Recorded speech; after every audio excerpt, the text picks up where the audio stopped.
Perencanaan keuangan syariah. Pernah nggak sih kamu merasa uang gajian atau kiriman orang tua itu kayak numpang lewat doang? Baru tanggal muda, tapi saldo ATM sudah kritis. Padahal rasanya nggak beli barang aneh-aneh. Kita sering fokus cari cara gimana biar uangnya banyak, tapi lupa tanya, uangnya berkah nggak? Disinilah bedanya perencanaan keuangan biasa sama perencanaan syariah. Ini bukan cuma soal angka, tapi soal ketenangan jiwa. Bayangkan ada seorang pemuda bernama Andi.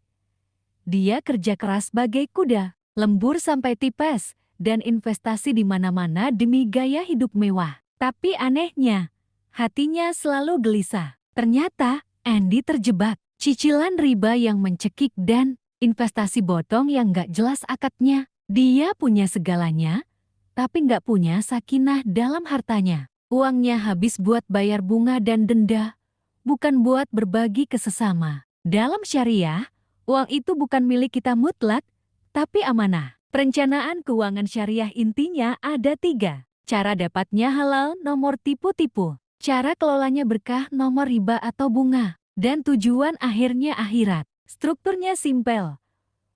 Prioritaskan zakat dan sedekah di awal, bukan sisa akhir bulan. Lalu penuhi kebutuhan pokok, hindari utang konsumtif yang ada ribanya, dan sisihkan untuk proteksi serta waris. Kita mengatur harta supaya harta nggak balik mengatur kita. Allah SWT sudah mengingatkan kita dalam Al-Baqarah ayat 275 yang intinya, Allah menghalalkan jual beli dan mengharamkan riba.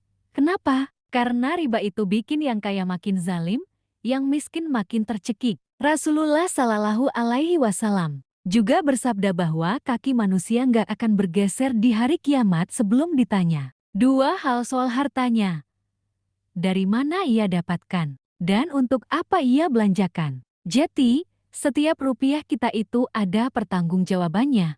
Kawan, contoh gampangnya, daripada nyicil Epiboba pakai pelater yang bunganya selangit, lebih baik nabung di bank syariah atau ikut investasi sukuk surat berharga syariah. Lebih tenang, hasilnya pun nyata tanpa perlu dikejar debt collector. Tugas buat kamu minggu ini, coba cek mutasi rekeningmu. Coba hitung berapa persen yang lari ke hal yang gak jelas, dan berapa yang kamu tabung buat bekal akhirat sedekah. Mulailah catat pengeluaranmu dengan niat ibadah.